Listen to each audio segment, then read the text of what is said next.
Good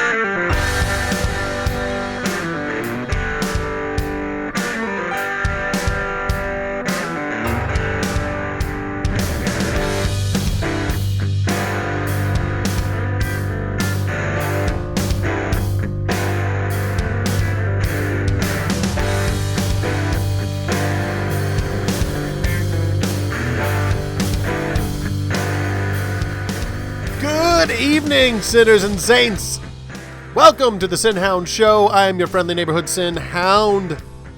And today, I'm going to share with you a little bit of love in the form of science. Because that's what we do here on the Sin Hound Show. We do science, we do theology, we do philosophy, we get our nerd on, and we rock and roll. So, without further ado, let's get right to it, babies.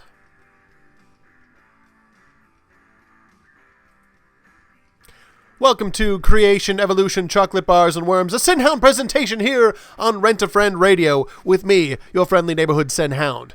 So, we are going to learn some science, some philosophy, all kinds of crazy business. So I hope you are prepared. So the first question, and a very good question, is this. Why are we here? Why is there something instead of nothing? Well, there's only three options. You got three doors to pick the right one. Here we go.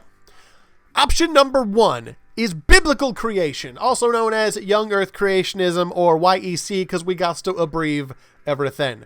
Option number two is called theistic evolution or old earth creationism, aka OEC.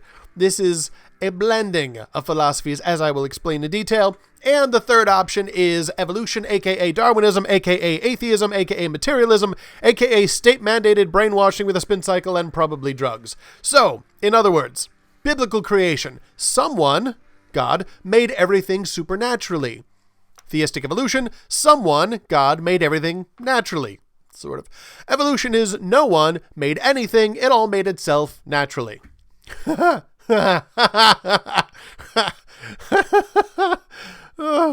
then, they slap that, hello, my name is science sticker on it. And people are like, look, it's science. Okay. We'll talk about that later. But in the meantime, how did we get here? Let's compare and contrast these models. Who or what made the heavens and the earth? Well, the young earth creation position, the biblical creation position says God made the heavens and the earth. Old earth creationists say yes, in the beginning God made the heavens and the earth. Evolutionists say no one and nothing. So there is step one where young earth and old earth creation have that C, the creation there. Creation meaning creation by God.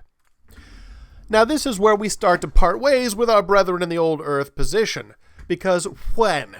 Well, according to the Bible, as I will explain, about 6,000 years ago, old earth creation and evolution team up and say, well, the beginning of the beginning was about 13 point something billion years ago, and then the earth formed about 4.5 billion years ago, and somewhere between 4.5 and 3.5 billion years ago, life kind of got started somehow, and it's just been evolving ever since. So that's one of the places we differ, and here's where that weird blending comes in. So, obviously, young earth creationist says, in the beginning, God created the heavens and the earth. So, God created what? Nature. So, there's no natural processes happening. He's creating nature. He's creating time, space, matter, energy, all of the laws of physics and chemistry. So, the creation was supernatural because it's the creation of nature. You can't use natural processes to create natural processes because until you create them, there aren't any. Evolution says, no, it's nothing but natural processes. First there was nothing, no time, space, matter, or energy, and then it exploded. And here we are. And old earth creation, now again, it depends who you ask, but as a sort of general philosophy, old earth creation takes both of those and goes, both. Did God supernaturally use natural means to naturally produce everything miraculously through natural means over billions of years? And I got to admit, the young earth creationists and evolutionists, this is the one place where we hold hands and go, I don't understand what they're trying to say. What does that mean? It means God supernaturally used natural means to naturally, supernaturally make everything? I don't know. I'm going to have some pink lemonade and ponder that.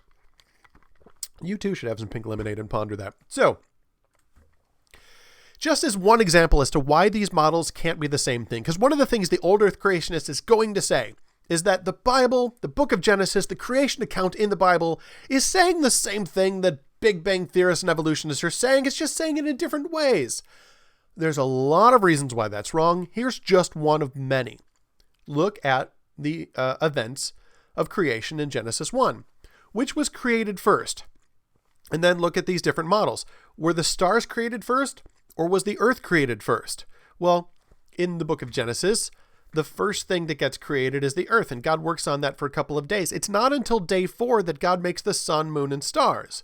Whereas the old earth evolutionary model is stars were formed, they evolved out of hydrogen billions of years ago, tens of billions of years ago, and galaxies formed, and there was at least a full generation of star forming, dying, and reforming to get our solar system, so that the stars on that model very clearly came first by billions of years.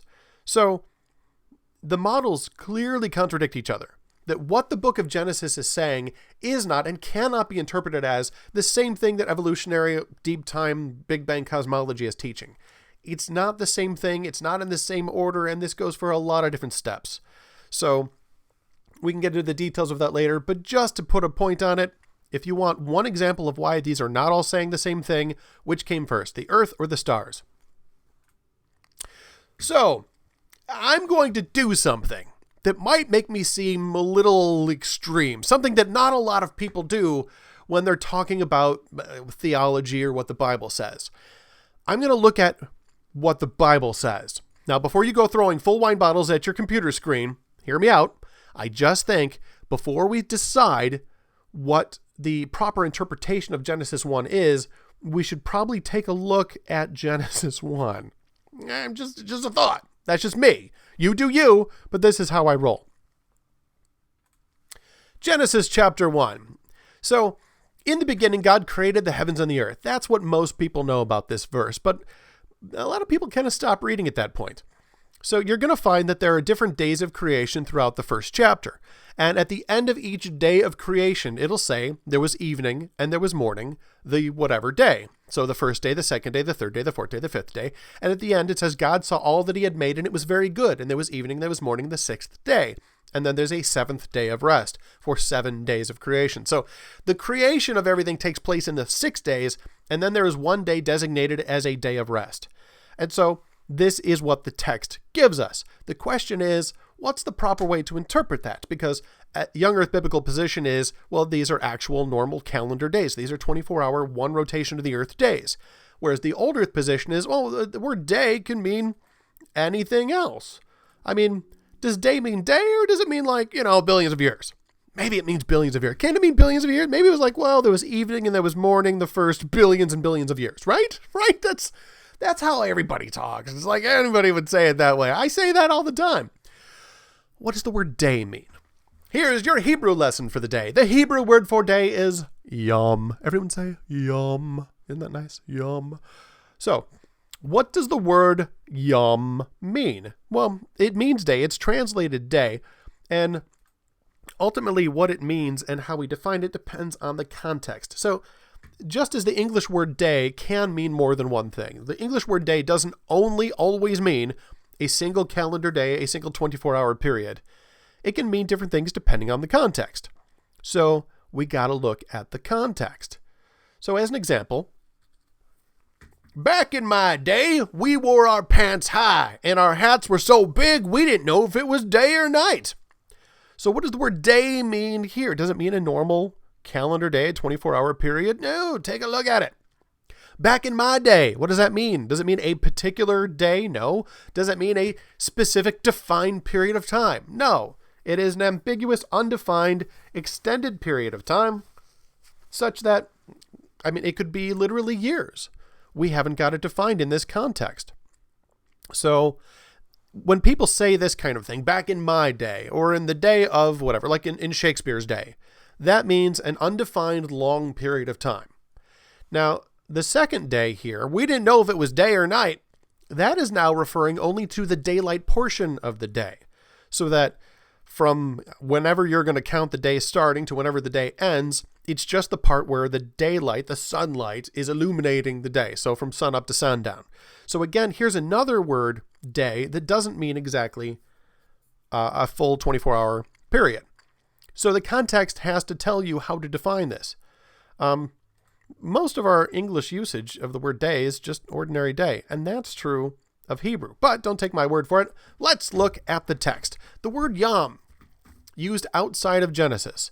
Anytime yom, which is the Hebrew word for day, is used with a number, it always indicates an ordinary day. So Jonah was in the whale for 3 days, or whatever large sea creature ate him. Might be a goldfish. They get real big sometimes. They marched around the walls of Jericho 7 days. Moses sat with the people for 12 days and talked about yada, yada, yada. So whatever it is, we have given it a number. It's always an ordinary day. And just like in English, it wouldn't make sense any other way. Anytime there's reference to evening or morning, or evening or morning or night, any of those parts of the day with yom, it's always talking about just a single ordinary day. So roughly 500 times throughout the Old Testament, outside of Genesis, anytime yom is used with a number, evening, morning, or night, it always means an ordinary calendar day. So let's take a look again at Genesis chapter 1. There was evening and there was morning the first day. There was evening and there was morning the second day. There was evening and there was morning the third day. There was evening and morning the fourth day. There was evening and morning the fifth day. There was evening and morning the sixth day. Every single day of creation tells us there was evening and there was morning. There was the nighttime. There was the daytime. And then it's numbered. First day, second day, third day. So all of the ways that a Hebrew writer could indicate that the word yom has to mean an ordinary run-of-the-mill calendar day of 24 hours, they have used over and over in this passage to make sure that there is no confusion. So, evening, morning, day. Evening, morning, first, second, third, fourth. This is, according to the context, according to the usage of Hebrew, the only legitimate way to interpret this. It means an ordinary calendar day. The text does not allow it to mean billions of years or a long, ambiguous, undefined period of time. It's just an ordinary day according to the context. That is what the text itself actually says. But don't take my word for it, business cat. Sitting there staring at me with your beady, cold little eyes, wondering if I'm just making this up as I go. Let's get an expert opinion. Someone else, someone more, I'd say authoritative, to actually tell you what this means. Somebody who's in a position to know better than I. For who am I but a sin hound sitting here on Rent-A-Friend Radio telling you what I think I have discovered? Let's go to someone above me. Exodus chapter 20, in the Ten Commandments. It starts off, and God spoke all these words, I am the Lord your God who brought you out of Egypt, out of the land of slavery. Skip down to, I believe, verse 11. 6 days you shall labor and do all your work, but the 7th day is a Sabbath to the Lord your God. On it you shall not do any work. Remember, you take a day off. 4, and this is why. In 6 days the Lord made the heavens and the earth, the sea, and all that is in them, but rested on the 7th day. Now, all of this is in Exodus chapter 20. And who is speaking, my dear friends? God spoke all these words. What did God say about creation? He said, in 6 days the Lord made the heavens and the earth, the sea, and all that is in them, and rested on the 7th day. So how long did creation take according to God himself? 6 days. Now, some people are going to say, oh, well, God is just making a metaphor here. He's just saying, well, you know how, I spent 6 undefined ambiguous time periods creating and then rested for a 7th undefined ambiguous time period? You guys are going to kind of do the same, but it'll be actual days. They think that God looked at the Hebrews and went, yeah, these people are not going to understand the concept of 6 and 1. I'm going to have to make some kind of metaphor. Let's say, what's a story they already know? Creation. I kind of made that metaphor there. And so for some reason, they're all like, oh, he didn't mean it then, and he's going to not mean it now. So this is it's just a reference. It's just a metaphor. It's an allegory. God's just saying, all right, creation was 6 days, and this will be like you work for 6 days, but these are actual days. So the problem with that excuse is that there are other places in the Old Testament where God refers to a 6-to-1 ratio. For instance, there's a place where God says farmers will work the land for 6 years, but then for a 7th year, let it rest. There is a 6-to-1 ratio. But God doesn't say, for in 6 years the Lord made the heavens and the earth and then rested on the 7th year. He doesn't tie it into the creation at all. This day-for-day comparison is the only place where God makes reference back to the 6 and 1 days of creation and rest, because it's days for days. The other places where it's 6-to-1, he just says work for 6 and let it rest for 1. So the only reasonable way to interpret this in light of especially the only reasonable way to interpret Genesis 1 is that both of these mean the same thing, that creation was, according to God, according to the Bible, it was 6 days of creation and then a day of rest. But what did Jesus say? Matthew chapter 19, verse 4. Now there is a place, at least one more verse, I think it's in the book of Mark, that tells this same account. Jesus is talking to the Pharisees, and he makes reference to the book of Genesis. He says to them, "Haven't you read," Jesus replied, "that at the beginning the Creator made them male and female?" Now this is very, very clear. Who is the Creator? That's God. When did he make? At the beginning. What did he make? Them, male and female, being who? Adam and Eve. So when Jesus is referring to the creation of Adam and Eve, what is he saying? He says, at the beginning of creation, God made them male and female. So the biblical timeline is that about 4,000 years before Jesus says this, Adam and Eve are made on the 6th day of creation. So at the end of the first week of all of time and space. So at the beginning of creation. Now, in order to get what Jesus says, to go on that timeline of Big Bang cosmology or old Earth cosmology or evolutionary cosmology, you have the beginning. You have then, now this says 15, but today they've varied it to somewhere between 3.2 and 3.7 billion years, depending on who you ask. So you've got, 13 billion years, and then Adam and Eve show up, which is right at the end of all of time.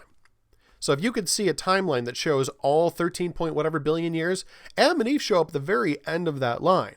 Jesus says at the beginning of creation, God made them male and female. So which timeline matches what Jesus says? What did Jesus believe about creation and about how long ago it had been?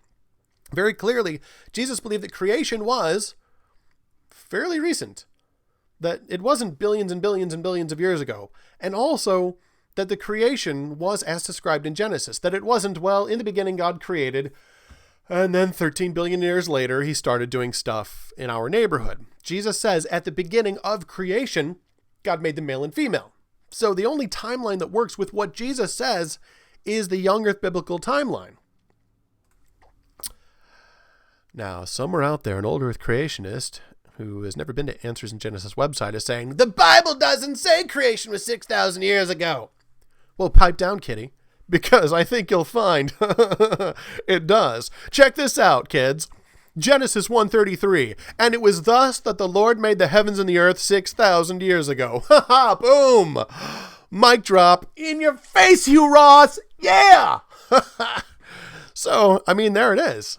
Now, to be completely fair and entirely transparent, there are two minor problems with using this verse to prove that the earth was created 6,000 years ago. The first is that, this verse said that when it was written, and so it's actually every year since it's been another year. So we got to take the 6,000 in the verse and then add on how long it's been since it was written.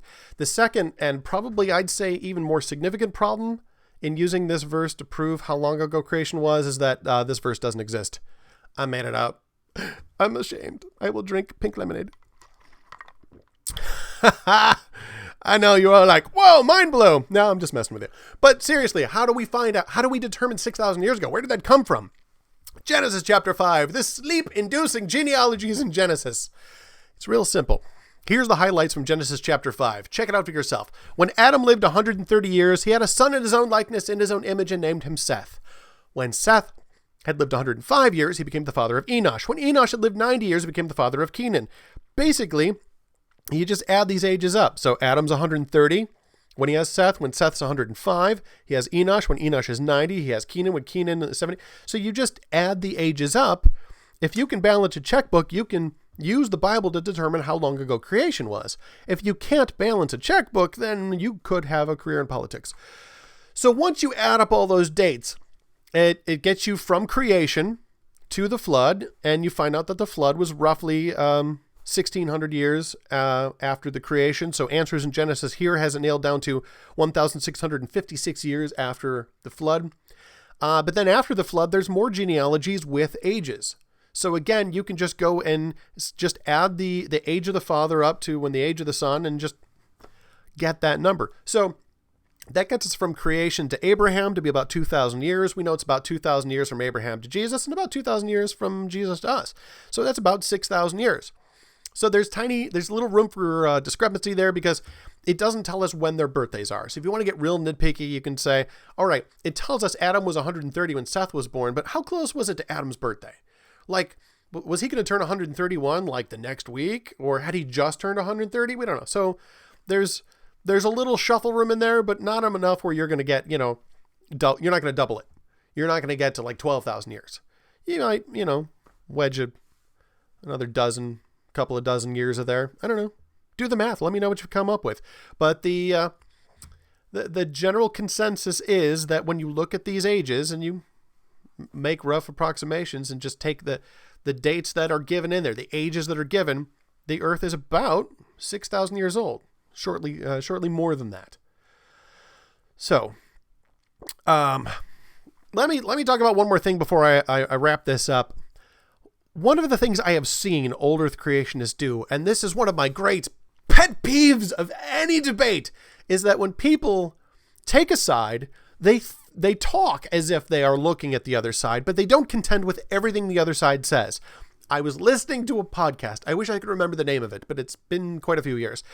But a couple of guys doing a podcast about Christian apologetics and various Christian things decided to look and see if they could figure out how old the Earth was. Because they're like, well, young Earth creationists say you can look in the book of Genesis and see the genealogies in Genesis and figure out that the Earth is 6,000 years old. So they decided, well, let's take a look in the Bible and see if you can determine the age of the Earth from the genealogies in Genesis. So they started off by looking at the genealogies in the book of Matthew. Now, I don't know how biblically illiterate you are, but the book of Matthew is not in the book of Genesis. It's not even in the Old Testament, and it's not written in Hebrew. So in order to determine if it's valid, as young Earth creationists claim, that you can look at the genealogies in Genesis to determine the age of the Earth, they looked at the genealogies in the book of Matthew.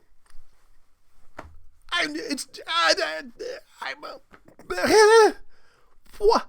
So, to their credit, after they did that, and we're like, I don't think you can look at these genealogies and get the age of the Earth. It doesn't seem to give any clear indication. Yeah, because you're in the wrong book! There's not them. It's just you flip to the beginning. You don't even have to flip into it. You just opened to the beginning. Anyway, I digress. These guys then, later in the program, decided, okay, but to give it a fair shake, we should be looking at the genealogies in the Old Testament. And so they looked at the genealogies in the book of Chronicles. They still didn't go to the book of Genesis. They never went to the book of Genesis.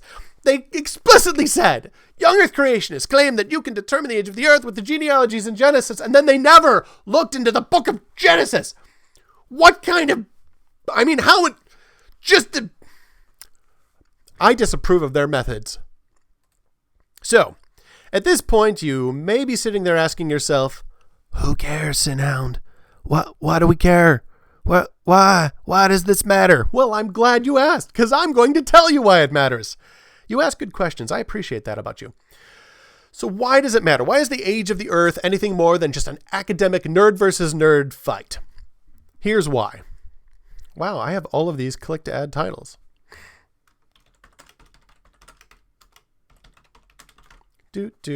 Ha. It's not PowerPoint. It's something else. Okay. So, here's why all of this matters. It matters because the way the story begins changes everything that happens after that. And if you interpret the beginning to mean something, then it has to affect everything that comes after. So here's just a couple of highlights of why it matters. Did God make a perfect world free of sin, sickness, and death? Or did he make sin, sickness, and death and call it very good? Genesis tells us he looked at his creation. He said, this is very good. Was his very good creation free of sin, sickness, and death? Or did it include sin, sickness, and death? Did God make us perfect?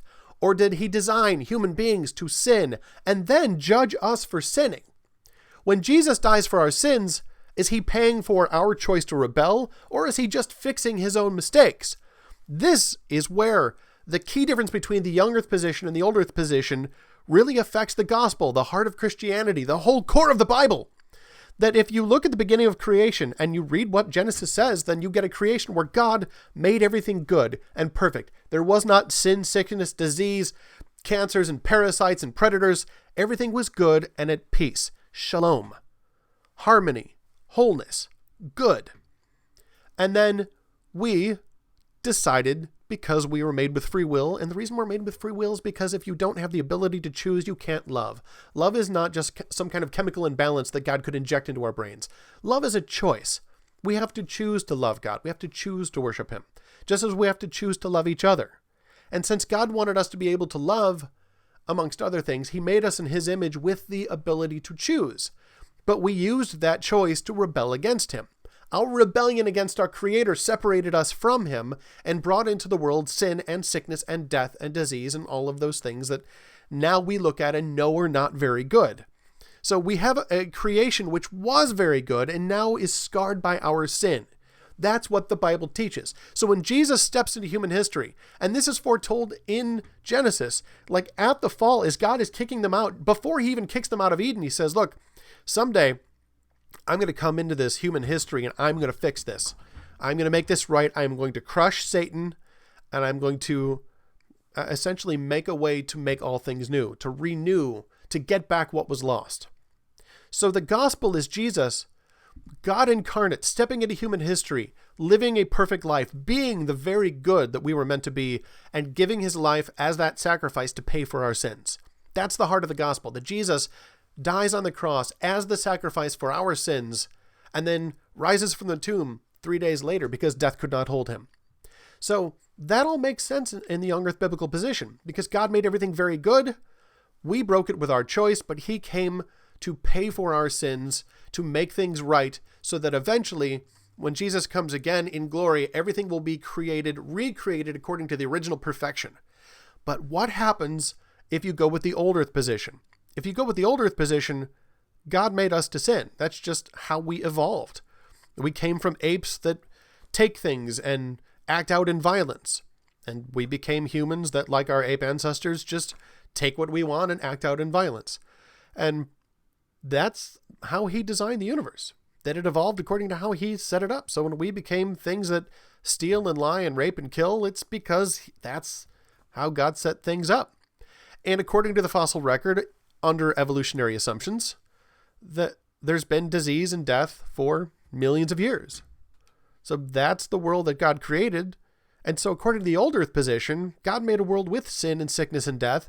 And then Jesus steps into human history as God to sort of fix the world that He made. So biblical creation says God made a perfect world with perfect people. No sin, sickness, cancer, parasites, earthquakes, tornadoes, predators, infections, hate, greed, malice, lies, or death. Genesis says that sin, sickness, disease, and death are the result of mankind's rebellion against God. The older theistic position says that God made diseases, that they show up long before there was sin. It's not the result of our rebellion, it's just part of the creation. That's just how it landed, or how God directed it. And it depends on who you ask, I guess. God made a world where cancer happens, where animals kill each other, where humans would commit acts of violence and deceit, where everything kills and everything dies. This is how the older theistic evolutionary position forces you to reinterpret Genesis. When God says it's very good, this is what He's describing. Does that sound good? Does that sound very good? Genesis 1:31, and I didn't make up this verse, look it up. God saw all that He had made, and it was very good. That's at the end of creation, at the end of creating everything, including us, including the human beings. He looks at it and says, it's very good. So which model makes sense? God making a perfect world with perfect people, with no sin, sickness, cancer, parasites, earthquakes, tornadoes, etc., or one where God made diseases and death, where everything kills and everything dies? Which one would the God of the Bible look at and say, that's very good? Because this is the same God who gave us the 10 Commandments. Would the God who gave us the 10 Commandments that says don't steal and don't lie and don't kill, would He have made the fallen world where death and lies are just part of the creation? Where there's been cancer and killing since the beginning?